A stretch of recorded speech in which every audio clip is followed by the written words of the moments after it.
Hello friends, അങ്ങനെ പാട്രിയോട്ടിൻ്റെ വൻ വിജയമാണ് പോയിക്കൊണ്ടിരിക്കുന്നത്. പക്ഷേ ഒരു പക്ഷം ആളുകൾ ഈ പാട്രിയോട്ട് എന്ന മൂവീനെ വാണ്ടർലി എന്താ പറയുക, ആ മൂവി കൊള്ളില്ല എന്ന് പറയാനായിട്ട് കുറേ പേര് ഇറങ്ങി തിരിച്ചിട്ടുണ്ട്. കാരണം ആ സിനിമയിൽ എന്താണ് പ്രശ്നം എന്ന് അവർക്ക് പറയാനൊന്നും പറ്റുന്നില്ല. പക്ഷേ അവർ പറയുന്നത്, ഞാൻ തന്നെ ആ ഫസ്റ്റ് ഷോ കണ്ട വ്യക്തിയാണ്. അവിടെ കൈരളിയിൽ, ട്രിവാൻഡ്രത്ത് കൈരളി കണ്ടതാണ്. അപ്പോൾ എനിക്ക് വലിയത് തോന്നിയില്ല. കാരണം ആ ഒരു മൂവിയുടെ ക്രിയേഷൻ പറഞ്ഞപ്പോൾ വളരെ മാന്യമായ രീതിയിൽ ക്രിയേറ്റ് ചെയ്യിക്കുന്നത്, വളരെ നല്ല രീതിയിൽ അതിൻ്റെ ലൊക്കേഷൻസ്, ഫ്രെയിം, അതിൻ്റെ മ്യൂസിക്, ക്യാരക്ടറൈസേഷൻ എല്ലാം അടിപൊളി കിണ്ണം കാച്ചി പടമാണ്. പക്ഷേ എന്തുകൊണ്ട് ഒരു കൂട്ടം ആളുകൾക്ക് ഇഷ്ടപ്പെടുന്നില്ല പറയുന്നതിൽ ഒരു കാരണം ഞാൻ കണ്ടത്, മമ്മൂട്ടിക്ക് കൂടുതൽ റോളും മോഹൻലാലിനെ അധികം ഇല്ല എന്നാണ് ചിലർ പറയുന്നത്, വാദിക്കുന്നത്. എടോ മനുഷ്യന്മാരെ, ഈ സിനിമ എന്ന് പറയുന്നത് ആദ്യമായി മഹേഷ് നാരായണൻ കണ്ടത് മമ്മൂട്ടിയാണ്. അത് മമ്മൂട്ടിയുടെ നായകനാക്കാൻ വേണ്ടി തന്നെയാണ് പോയത്. മോഹൻലാലിൻ്റെ പകരം വേറെ മോഹൻലാൽ അയാളുടെ മനസ്സിലേ ഇല്ലാത്ത ഒരു ആളാണ്. ഇന്ത്യയിൽ നിന്ന് ഏതെങ്കിലും ഒരു നായകനെ, ഏതെങ്കിലും ഒരു നടനെ കൊണ്ടുവന്നിട്ട് എന്താ പറയുക, ആ നായക് എന്ന് പറഞ്ഞ ആ റോള് ചെയ്യിക്കാനാണ് ഉദ്ദേശിച്ചത്. അതാണ് അയാൾ ഉദ്ദേശിച്ചത്. ഒരു പാൻ ഇന്ത്യൻ സ്റ്റേജിൽ വരുമ്പോൾ എങ്ങനെ കൊണ്ടുവരാം എന്ന് ആലോചിച്ചിരിക്കുമ്പോൾ അവിടെ നിന്നാണ് മമ്മൂട്ടി എന്ന വ്യക്തി പറയുന്നത്, എന്തിനാണ് പാൻ ഇന്ത്യൻ അങ്ങനെ ഉദ്ദേശിക്കുന്നത്, ചിന്തിക്കുന്നത്. നമ്മുടെ ഇവിടെ തന്നെ എല്ലാ ഇൻഡസ്ട്രിയിലും കയറി ഒരു കളിക്കുന്നൊരു വ്യക്തിയില്ലേ മോഹൻലാൽ. അപ്പോൾ അദ്ദേഹത്തിനെ ഇട്ടൂടെ എന്നൊരു ചോദ്യം ചോദിച്ചുകൊണ്ടാണ് മഹേഷ് നാരായണൻ എന്ന വ്യക്തി ആ ഒരു സിനിമയ്ക്ക് വേണ്ടി മോഹൻലാലിനെ സമീപിച്ചത്. അല്ലാത്ത പക്ഷേ മോഹൻലാലിനെ സമീപിക്കേണ്ട ഒരൊറ്റ ആവശ്യം മഹേഷ് നാരായണൻ ഇല്ല. ആ കഥാപാത്രത്തിന് അദ്ദേഹം ഒരിക്കലും അങ്ങനെ ചിന്തിച്ചിട്ടില്ല. ഓക്കെ, അങ്ങനെയുള്ളവരെ കൊണ്ട് മോഹൻലാലിന് റോള് കമ്മിയായെന്നും മമ്മൂട്ടിക്ക് റോള് കൂടുതലായി, മമ്മൂട്ടിൻ്റെ പടമാണെന്ന് പറഞ്ഞ് ഇങ്ങനെ വെറുതെ അലങ്കോലം ഉണ്ടാക്കുന്നതിനെക്കാട്ടി നല്ല, എന്തിനാണ് മക്കളെ ഇത്രയും നല്ല സിനിമ മോശമാക്കുന്നത്. പടം ഒരു കണ്ടൻറ് ബേസിലാണെങ്കിലും വളരെ റെലവൻ്റ് ആയിട്ടുള്ളൊരു സ്റ്റോറി തന്നെയാണ് പറയുന്നത്. കാരണം ഇനി വരാൻ പോകുന്ന, ചിലപ്പോൾ ഇനി വരാൻ സാധ്യതയുള്ളൊരു എന്താ പറയുക കാര്യങ്ങളെക്കുറിച്ചൊക്കെയാണ് ഈ സിനിമ സംസാരിക്കുന്നത്. അങ്ങനെയൊക്കെ വരികയാണെങ്കിൽ നമുക്കുണ്ടാകുന്ന ഏറ്റവും വലിയ പ്രശ്നങ്ങൾ എന്തൊക്കെയാണ്, ഒരു സിറ്റിസൺ എന്ന നിലയിൽ നമ്മൾ നേരിടുന്ന പ്രശ്നങ്ങൾ എന്തൊക്കെയാണെന്ന് വളരെ വ്യക്തമായി അവർ പറയുന്നു. ഇതൊരു പ്രോ ആക്റ്റീവാണ് എന്ന് വെച്ചാൽ ഒരു ഫ്യൂച്ചറിസ്റ്റിക് സിനിമയും കൂടിയാണ്. അതാണ് ഇവർ ഉദ്ദേശിക്കുന്നത്. അല്ലാതെ ഈ സിനിമയിൽ എടുത്തിരിക്കുന്നത് വളരെ വ്യക്തമായിട്ട് നമ്മളിപ്പോൾ ഒരു ഹോളിവുഡിലേക്കാണല്ലോ ഒരു തീമിനെ ബേസ് ചെയ്തിട്ട് ആ സിനിമയിലേക്ക് കുറേ വലിയ ആക്ടേഴ്സ് വന്ന് ആ സിനിമയിൽ ഭാഗമാകുകയും ആ സിനിമ വൻ വിജയമാവുന്നുണ്ട്. അതേ ട്രീറ്റ്മെൻറ്റ് തന്നെയാണ് ഇവിടെ ഉദ്ദേശിച്ചിരിക്കുന്നത്. ഇതിൽ ആക്ടേഴ്സ് അല്ലെങ്കിൽ അദ്ദേഹം സ്റ്റാർഡം അതൊന്നുമല്ല ഇവിടുത്തെ പ്രശ്നം. ഇവിടുത്തെ പ്രശ്നം എന്ന് പറയുന്നത് ഈ സിനിമയ്ക്ക് ക്യാരക്ടറാണ് ഇവിടെ ഏറ്റവും വലിയൊരു ഇമ്പോർട്ടൻറ്റ് എന്ന് പറയുന്നത്. ഓക്കെ, ആ ക്യാരക്ടറിന് വേണ്ടി ആരെ കൊണ്ടുവരാം, അപ്പോൾ ആ ഒരു ക്യാരക്ടറൈസേഷൻ ഇന്നാൾ വന്നാൽ കുറച്ചുകൂടി ഒരു ഇമ്പ്രസീവ് ആയിരിക്കും, ഇല്ലെങ്കിൽ ഒരു കുറച്ചുകൂടി ഓളം ആകും എന്ന ഇതിലാണ് ഈ സിനിമയ്ക്ക് ഈ ഓരോരുത്തരെ കൊണ്ടുവന്നത്. പിന്നെ നയൻതാരയ്ക്ക് റോൾക്ക് എന്താ ഇല്ല എന്ന് പറയുന്നു. എടോ, നയൻതാരൻ്റെ അത്രയും നല്ലൊരു മികച്ച റോളല്ല കൊടുത്തിരിക്കുന്നത് അല്ലേ. ഓരോരുത്തർക്കും അതിൻ്റെതായുള്ള വളരെ ഇമ്പോർട്ടൻ്റ് ആയൊരു സ്പേസാണ് കൊടുത്തിരിക്കുന്നത്. ഇപ്പോൾ അത്രയും വലിയൊരു പവർഫുള്ളായൊരു പേഴ്സണെ നേരിടാനായിട്ട് ഏതെങ്കിലും ഒരു അപ്പോൾ ലേഡിയെ കൂടെ നിർത്തി കഴിഞ്ഞാൽ ശരിയാവുമോ? അതിനാണല്ലോ നയൻതാരയുടെ സ്റ്റാർഡം, അല്ലെങ്കിൽ ആ ഒരു ഗംഭീരമായുള്ളൊരു കോൺവെർസേഷനും ആ ഒരു ഗംഭീരമായിട്ടുള്ളൊരു സീൻസൊക്കെ കൈകാര്യം ചെയ്ത് ഇത്രയും വലിയ ആക്ടേഴ്സ് തന്നെ വേണ്ടേ? അങ്ങനെയൊക്കെയല്ലേ ചിന്തിക്കേണ്ടത് അല്ലേ. ഒരു വലിയൊരു ഒരു വില്ലനെ നേരിടാൻ വളരെ പെണ്ണുങ്ങൾ വന്നാൽ പിന്നെ ഈ നായകൻ എന്താ വില അവിടെ? അപ്പോൾ അതേ സ്റ്റാർഡം നിലനിർത്തുന്ന ഒരാൾ തന്നെ വേണ്ടേ?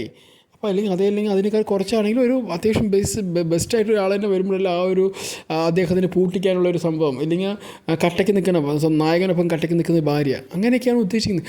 ഈ മറ്റുകൾ എന്തൊക്കെയോ പറയുന്നില്ല, ഈ സിനിമ കൊള്ളൂല്ലോ, നയൻതാരനെ കൊണ്ടുവന്ന് വെറുതെയായി, എന്നാൽ പിന്നെ നിങ്ങളൊക്കെ ഒരു സിനിമ എടുത്ത് കാണിക്കും അല്ലേ. അതന്നെ നമുക്ക് പറയാൻ പറ്റത്തുള്ളൂ. ഒരു സിനിമ വരുമ്പോൾ നിങ്ങൾക്ക് ഇഷ്ടപ്പെടില്ല എന്ന് പറയുന്നത് ചിലപ്പോൾ നിങ്ങളുടെ പേഴ്സ്പെക്റ്റീവിൽ വളരെ വ്യത്യാസമായിരിക്കും. ആ പേഴ്സ്പെക്റ്റീവ് എല്ലാവർക്കും ആവണമെന്ന് നിങ്ങളെന്തിനാ വാശി പിടിക്കുന്നതാണ് ഞാൻ ചോദിക്കുന്നത്. കാരണം ഒരു സിനിമ എന്ന് പറയുന്നത് നമുക്ക് കുറച്ച് എൻ്റർടൈൻമെൻറ്റാണ്. അതിന് നിങ്ങൾ നോക്കൂ, ഈ സിനിമ എനിക്ക് വളരെയധികം വ്യക്തമായിട്ട് പറയുകയാണെങ്കിൽ വളരെ ക്ലീൻ ആൻഡ് വളരെ ഗുഡ് മൂവിയാണ്. നിങ്ങൾ ഈ സിനിമ കാണൂ, കാരണം നല്ലൊരു എക്സ്പീരിയൻസ് ആണ്. ഓക്കെ, എന്താണ് ഈ ഫ്യൂച്ചറിസ്റ്റിക് ആയിട്ട് പറയുന്നത്, അതിലേക്ക് നായകെന്ന് മോഹൻലാലിൻ്റെ ക്യാരക്ടർ വരുന്നതും പോകുന്നതൊക്കെ വളരെ വ്യക്തമായ ഒരു ഡിഫൈൻഡാണ്. ഓക്കെ, അതുകൊണ്ടാണ് അദ്ദേഹം മോഹൻലാലിനെ സമീപിക്കാൻ ആദ്യകാലം തന്നെ ചിന്തിക്കാതിരുന്നത്. കാരണം മോഹൻലാലിൻ്റെ അത്രയും വലിയ മോഹൻലാൽ അല്ലെങ്കിൽ വേറെ ആൾ വന്നാലും ആ ക്യാരക്ടർ അത്രയും തന്നെ ബിൽഡപ്പ് ഉണ്ടാകത്തുള്ളൂ. പിന്നെ മലയാളം എന്ന് പറയുമ്പോൾ മലയാളിയാകാൻ നമുക്ക് മോഹൻലാലിനെ കുറച്ചുകൂടി ഇഷ്ടമുള്ളത് കൊണ്ടും മോഹൻലാൽ വരുമ്പോൾ നമുക്ക് കുറച്ചുകൂടി ഓളം ഉണ്ടാവും. അതാണ് എൻ്റെ ഉദ്ദേശം. ഇതിന് മെയിൻ നായകൻ പറയുന്നത് മമ്മൂട്ടി തന്നെയാണ്. ഓക്കെ, സിനിമ അങ്ങനെ പോകുന്നു, ആ സിനിമയുടെ പോക്ക് മുഴുവൻ മമ്മൂട്ടിയിലൂടെയാണ് പോകുന്നത്. അപ്പോൾ എന്തായാലും ഒരു വ്യത്യസ്തമായ സിനിമ മഹേഷ് നായരാണ്. മഹേഷ് നായരുടെ ഏറ്റവും ഒരു ബേസിക്സ്, അദ്ദേഹത്തിൻ്റെ പല സിനിമകളും നമുക്ക് കാണുന്നത് റിയാലിറ്റി ഒരു കണക്ട് ചെയ്യാനും അതെങ്ങനെ സമൂഹത്തിലേക്ക് വിപത്തായി മാറുന്നു അതിനെക്കുറിച്ചൊക്കെ വളരെ വ്യക്തമായി അദ്ദേഹം ഉൾക്കാഴ്ച കൊണ്ട് പറയുന്ന സിനിമകളാണ് പലതും പറയുക. അതേ തന്നെയാണ് ഈ സിനിമയിൽ ഇദ്ദേഹം പറയുന്നത്. വളരെ വ്യക്തമായിട്ട് ഫ്യൂച്ചറായിട്ട് ഇങ്ങനെ വരാൻ സാധ്യതയുണ്ടാവില്ലേ, അത് ഇത്രയും വലിയ ക്യാൻവാസിലൊക്കെ ചെയ്തു പറയുന്നത് തന്നെ മലയാള സിനിമ പറയുന്നത് വളരെ വലിയൊരു കാര്യമാണ് മക്കളെ. ഇല്ലാതെ നിങ്ങൾ വന്നിട്ട് ഒരാൾ വന്ന് പറയണ്ടായി തന്നെ ഞാൻ വന്നത് പാട്രിയോട്ടിക് കാണാനാണ്, ഇനി പോകുമ്പോൾ പെട്ടിയോട്ടികൾ പോകണം അങ്ങനെയൊക്കെ പറയണം. എന്ത് ലോജിക്കാണ് മോനെ നീ പറയുന്നത്? എനിക്ക് മനസ്സിലാവുന്നില്ല നീ എന്ത് ലോജിക്ക് ഉദ്ദേശിക്കുന്നത്. അല്ല, ഞാൻ ഒരു കാര്യം ചെയ്യട്ടെ, എല്ലാ സിനിമയിലും മോഹൻലാൽ എന്ന വ്യക്തി വന്നിട്ട് മുണ്ടും കെട്ടി രണ്ട് മീശയും വിരിച്ച് രണ്ട് പഞ്ചലയുടെ ഡയലോഗാണ് നീ ഉദ്ദേശിക്കുന്നതെങ്കിൽ എനിക്ക് പറ്റൂല ഈ സിനിമ. അത് തന്നെ ഗതഗംഭീരമായുള്ള കുറേ കണ്ടിന്യൂസ് ഡയലോഗും പൊട്ടിത്തെറിക്കുന്ന കുറേ കരിഷ്മി നിറച്ചിട്ടുള്ള മമ്മൂട്ടിയാണോ എന്ന് ഉദ്ദേശിക്കുന്നത്? അത് നടക്കില്ല. ഇവിടെ ഒരു ക്യാരക്ടറാണ് വേണ്ടത്. ഡാനി എന്ന ക്യാരക്ടറും നായിക് എന്ന ക്യാരക്ടറാണ് ഇവിടെ വേണ്ടത്. അല്ലാതെ മമ്മൂട്ടിയൊന്നും മോഹൻലാലൊന്നും ഇല്ല. അത് കഥാപാത്രത്തിനെയാണ് ഈ സിനിമ പ്രാധാന്യം കൊടുക്കണമെന്ന് വളരെ വ്യക്തമായിട്ട് അവർ ഇൻ്റർവ്യൂ തന്നെ പറഞ്ഞിട്ടുണ്ട്. നിങ്ങളപ്പോൾ ഏത് ഇതിലവിടെ പോയി ഇരിക്കുകയായിരുന്നു ഈ ഇൻ്റർവ്യൂ ഒന്നും കാണാതെ വന്നിട്ട് എന്താ പറയുക, അവർ പറയുന്നുണ്ട് ഈ സിനിമ ഇങ്ങനെയാണ് അല്ലേ. അപ്പോൾ അതിന് വന്നിട്ട് രണ്ട് മീശിരിപ്പും മുണ്ട് വിരിക്കും ഘടഗംഭീരമായിട്ടുള്ള ഡയലോഗ് ഇല്ലെന്ന് പറഞ്ഞ് എന്തിനാണ് ഇത്രയും നിരുത്സാഹപ്പെടുത്തുന്നത്? ആ സിനിമ പൊട്ടി എന്നൊക്കെ പറഞ്ഞ് എന്തിനാണ് പ്രചരിപ്പിക്കുന്നത്? ഇത്രയും നല്ലൊരു സിനിമയെ നിങ്ങൾ മോശമാക്കി കാണിക്കരുത്. കാരണം ഇപ്പോൾ ഒരു വലിയ ക്യാൻവാസിലൊക്കെ വരാൻ ഇനിയും കുറേ സിനിമകളുണ്ട്.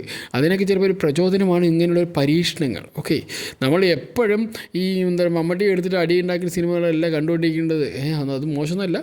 അതല്ലല്ലോ, കുറച്ചുകൂടി ഫ്യൂച്ചറിസ്റ്റിക് ടെക്നോളജിയൊക്കെ ഇൻവോൾവ് ആയിട്ടുള്ള സിനിമകൾ വരുമ്പോഴല്ലേ നമ്മളെ ബ്രില്യൻസ് കുറച്ചുകൂടി ആവുന്നുള്ളൂ. നമ്മൾ ഒരുപാട് ടെക്നോളജിയൊക്കെ ഉപയോഗിക്കുന്നുണ്ട്.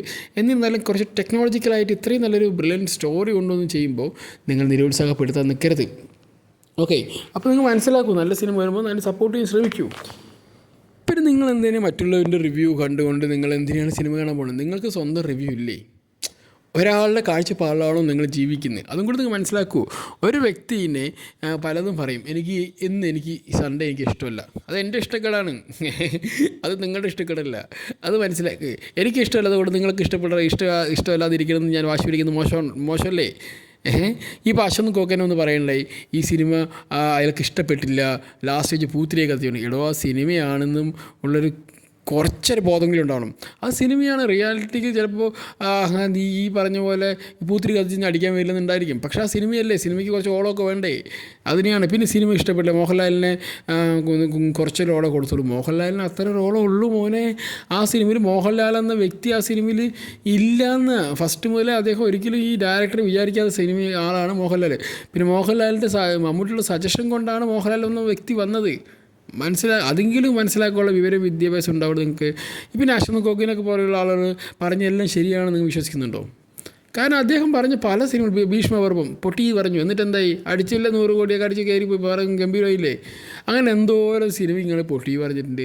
സിനിമ എന്നിട്ട് ഓടാതിരുന്നു തിയേറ്ററിൽ ഇല്ല.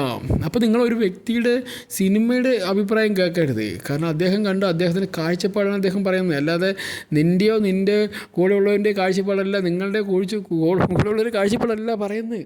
അത് മനസ്സിലാക്കൂ. നിങ്ങളിപ്പോൾ എല്ലാ സിനിമയും ഒരേ പാറ്റേണിൽ വന്നാൽ നിങ്ങൾക്ക് കാണാൻ ബോറാവില്ലേ?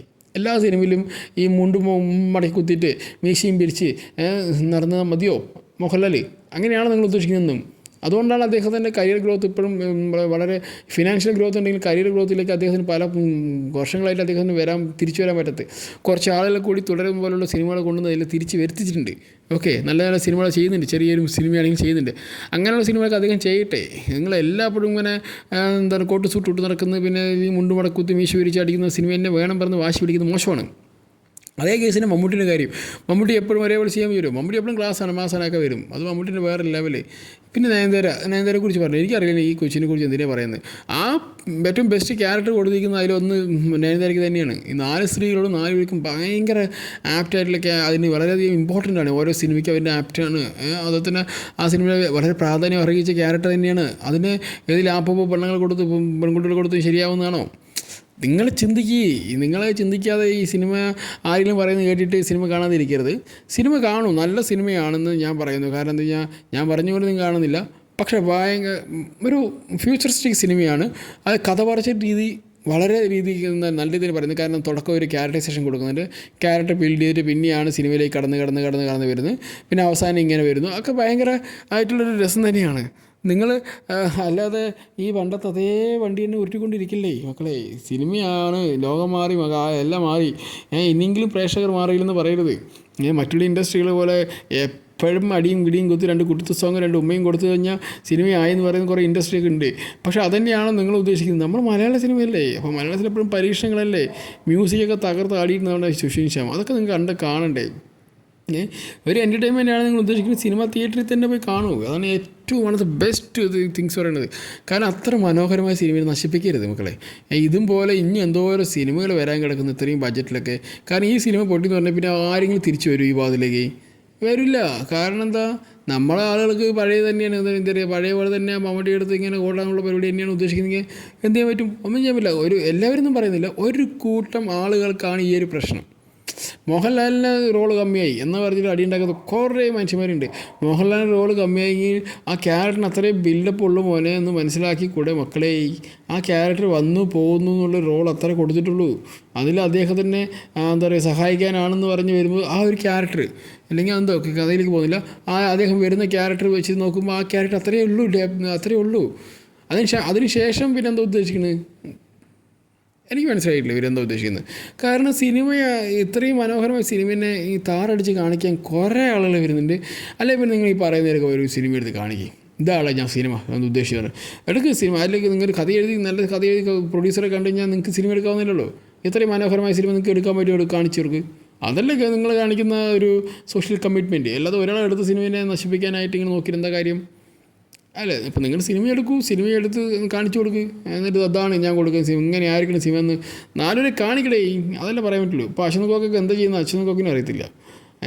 ആളിങ്ങനെ എന്തിനും പറഞ്ഞു പോകും. അല്ലാതെ അത് അത്രയും മാത്രം ആപ്റ്റാണെന്നും എല്ലാം അറിയാൻ പറ്റുന്നുള്ളൂ.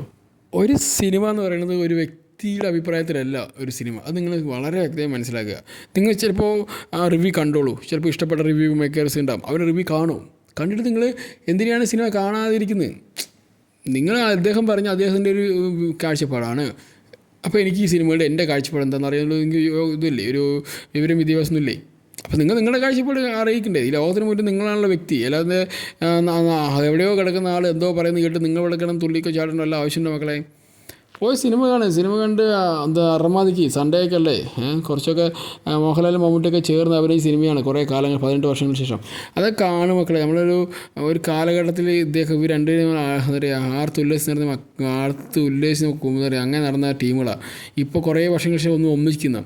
അപ്പോൾ ആ ഒരു രംഗമൊക്കെ കാണാൻ ആഗ്രഹം, ആശയ ഒരു സിനിമാ പ്രേമി എന്ന നിലയ്ക്ക് നിങ്ങൾക്ക് കാണാൻ ആഗ്രഹം കൊണ്ട് പോയി കാണുമോ? അത് ആരുടെയെങ്കിലും അഭിപ്രായങ്ങൾ കൊണ്ട് നിങ്ങൾ ആ സിനിമ കാണാതിരിക്കരുത്. ഓക്കെ, അപ്പോൾ എന്തായാലും അടുത്തൊരു അപ്ഡേറ്റുമായി വരുന്നതായിരിക്കും. Okay guys, bye bye, see U.